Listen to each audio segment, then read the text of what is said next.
Hey, it's the Room Wander here, looking to go on that new journey. I was thinking about how hard it was to make this video. And the reason why this video was so hard to make is because Rome 2's campaign really sucks. And the reason why it sucks is because it's really boring. And the reason why it's really boring is quite a complicated conversation.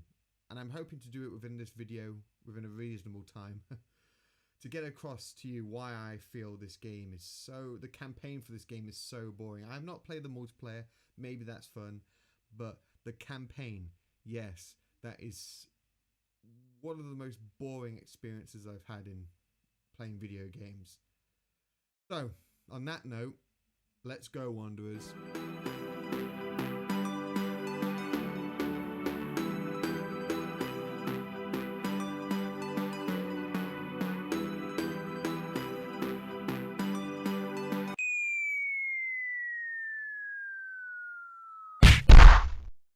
Now, I realise I've started this video quite negatively, but I want to point out it wasn't always going to be this way. You see here, I've got my intro from when before I started playing the game, because I was trying to get ahead of the game and, make an intro first and start recording the video. Let's have a listen. Rome 2 based on those two things. Yeah. Yeah, but you can't base your entire opinion about a game based off its prologue or its tutorial, which the prologue is. Therefore, we have to look at the main feature, which is the campaign. That's why today I'm doing a 100 turn playthrough of Rome 2's campaign. Yeah. I think it's really interesting. Now, the second reason is, in 2013, when I first played Rome 2, I played the Epirus campaign. So it's going to be really useful to be doing comparisons between then and now, because the game definitely has changed, and that's definitely going to alter my opinion when I have my final say in Rome 2. So you can see there, I was really excited to do a 100 turn playthrough with Epirus in this campaign, because I was excited to look at the then and now and look at the changes. And I do stand by there were changes. Unfortunately for the game, the changes don't change whether the game is boring or not, because it's definitely boring, and it was boring then, it's boring now. And I was excited, like I said, to do a 100 turn campaign. Unfortunately, I could barely do 25, which, yeah, that's not happened before in a Total War game. I usually enjoy them, but with this game I was pulling my hair out because it was so boring. But that's why I've changed this format, where I'm going to be looking at a couple of positives, then moving on to the meat of this review, which is why it sucks. So, one of the first reasons why I like this game is the diplomacy.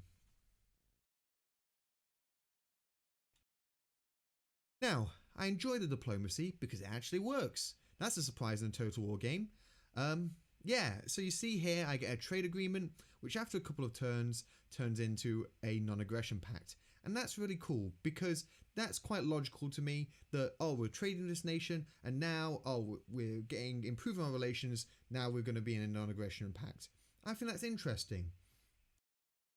To show some comparison, I definitely remember diplomacy being the weakest part of Rome Total War and Medieval 2 Total War, because they're pretty much a crapshoot. I remember in Medieval 2 Total War, if you're playing as England and you took over Wales and Ireland, the Portuguese got really pissed off because they wanted them. Now, to a developer or someone who's played the game for a long time, it makes sense because the Portuguese have been pretty much programmed to take them over. But to a new player or someone that's just looking at a map of Europe, that makes no sense whatsoever. So yeah, Rome 2 definitely stands out compared to its predecessors there. Now, the system isn't perfect. The AI is definitely more passive than previous Total War titles, because you can see here I'm quite worried about this Roman army on the opposing shore, and I'm expecting to invade, and in the end they just wander off and they never invade, which is quite disappointing. But if you were to ask me, do I prefer this diplomatic system to previous Total War titles, I would definitely pick this system. So that's a win for Rome 2. Now, the next positive aspect of Rome 2 I want to talk about are the economy and the settlements.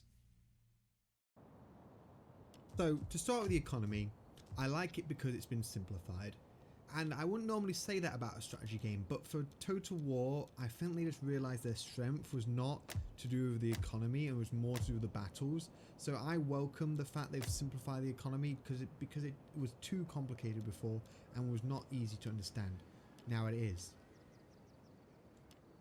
Now with the settlements, because there's restrictions on how much you can build there and the simplification, it has made the settlements more interesting because each one can be specialized to a certain use. For example, you can see that I'm building a farming area here, and you had free choice between max growth, max money, and retraining ability, like helping armies to retrain quicker. And I think that's really useful because you can basically make like a standby area for your armies. You can have a region that you want to grow very quickly, and you can have a region that is just a cash cow with the cow farm right there. That's a coincidence, isn't it? So yeah, I think that's definitely made the game more interesting. On top of that, when you capture a settlement from a rival culture, it seems that you have to rebuild it, completely rebuild it, and that makes sense. Like, you shouldn't just be able to take over a barbarian city and then just quickly turn it into a Roman one. It takes a long time, so you have to put a lot of investment into it and turn it into a Roman or Hellenic city, which I think is really cool. Now, what I just said about having to invest in a region after capturing it, yeah, definitely this has been in previous Total War games, but I just want to emphasize the simplification is definitely what makes this game better. And I know this has become a sort of a facet of all modern Total War games, and that's a great thing. I think that's a good idea. But yeah, that's where the good parts of this game ends, and now we're on to our first negative, and it's to do with the balance. Now, by balance, I don't just mean in the battles, I also mean on the campaign map. You can see here I'm facing off against Athens, and they've got quite a paltry force protecting their capital.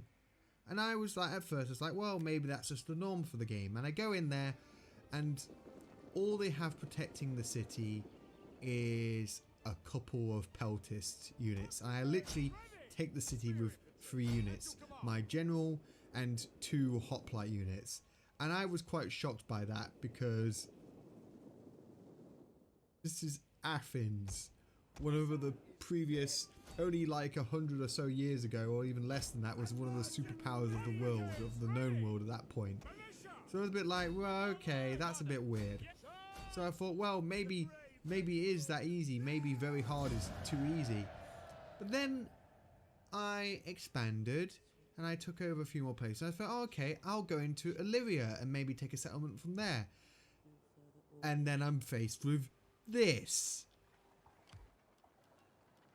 It's insane. They have 10 times what Athens has, and it's also better quality. But I thought, okay, maybe they're just Illyrian pirates. Maybe they steal all their money and they're very rich. Okay, let's go check out Crete, because, you know, Crete's a really poor island and they don't have anything. What the?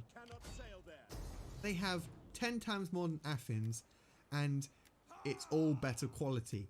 What is going on with this game? Why are tiny nations that you wouldn't expect to have many troops, nations that would have previously been rebel nations in previous Total War titles, suddenly stacking up hundreds of troops, and nations like Athens and Sparta barely able to protect their own lands? Now, this brings me on to the battle balance, and that is effed. The battle balance is seriously effed. I'm just going to say that now. And this battle is going to show you why.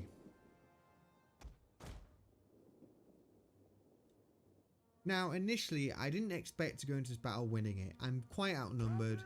They have far better hoplites than I do. So I thought, well, the best I can do is damage them so much that when they do attack the city, I'll win there. But I do have a miracle on my side, and that miracle are my elephant mercenaries. However, elephants are only 1 unit, and when I get to this situation, I'm very close to just clicking the retreat flag and just getting out of the battle and get the hell out of there. But something makes me stay. I don't know what made me stay, but I think it's I realised the AI doesn't know how to deal with elephants. And sure enough, after a few tries at charging, retreating, charging, retreating, charging, retreating, I eventually win. Yeah, I was quite shocked by that. Because in Rome Total War and Medieval 2 Total War, yes, elephants are powerful and they can decide the day. Hence why in multiplayer they are often banned, because it was quite OP. Because if they got round the back, the whole army would pretty much rout. However, a single unit by itself could not win a battle. They could very easily run amok, or you could just put a phalanx or arrows into them and they would be gone. However, in this battle, they did win it single-handedly, pretty much. And that just opens up so many cans of worms right there. Now, you probably would think though, okay Sam, the elephants are OP, but look, you've taken a lot of damage. Those elephants are not going to recover, right? It's going to cost a lot of money to get them, or you're going to have to go all the way to India or North Africa to get them. Nope. Not only do they retrain every turn, I don't know how that works, but also I can recruit them pretty much in any major region, and they're not that expensive to recruit either. What the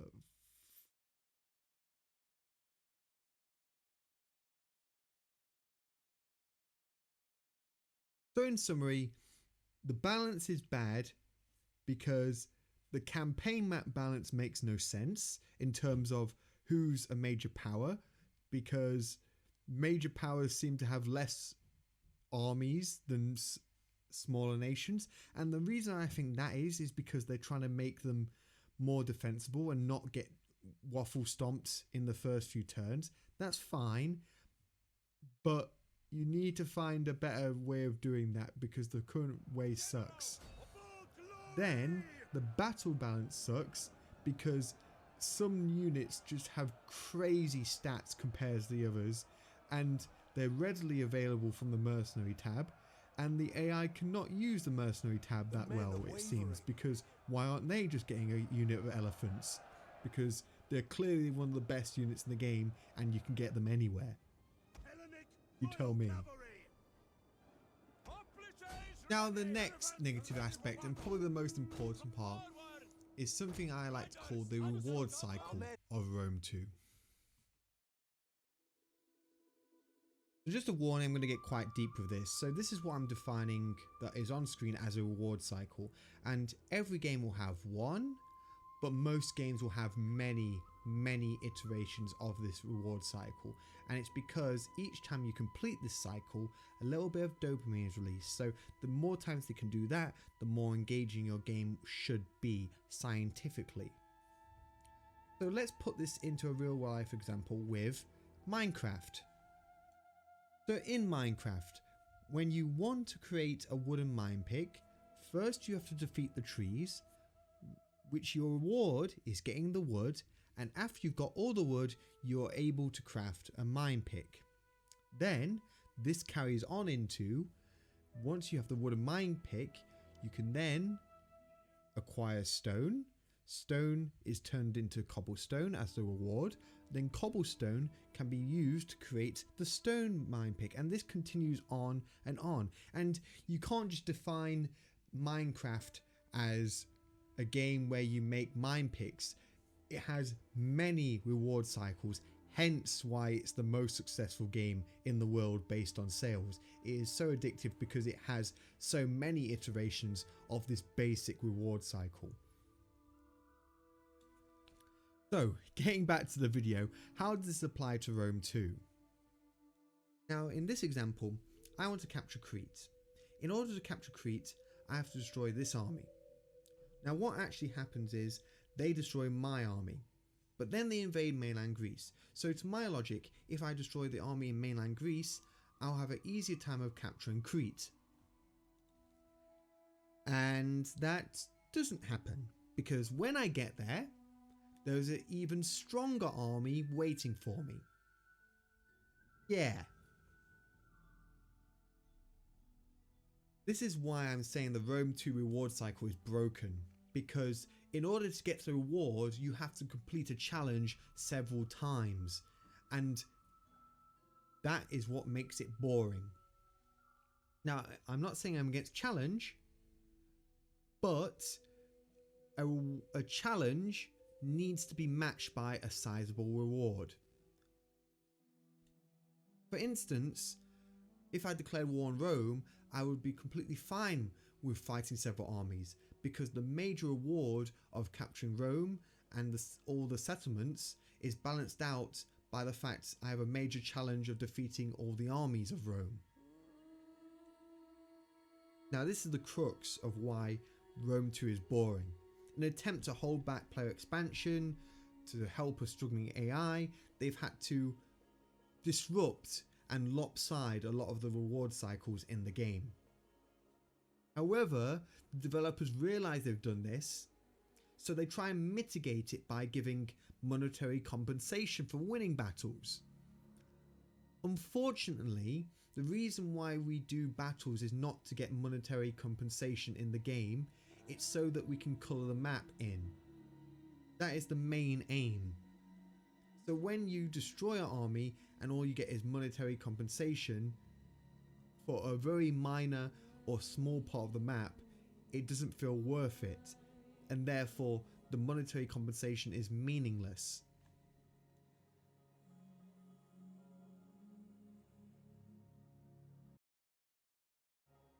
So in summary, why do I think Rome 2 is so bad? Firstly, reward cycles are broken or lopsided in order to limit the player's ability, rather than to make the challenge greater and the reward greater. Secondly, the game is unbalanced. So this is why the act of doing a battle or the act of being strategic on the map is not rewarding either, because both are highly imbalanced to what they're supposed to be doing.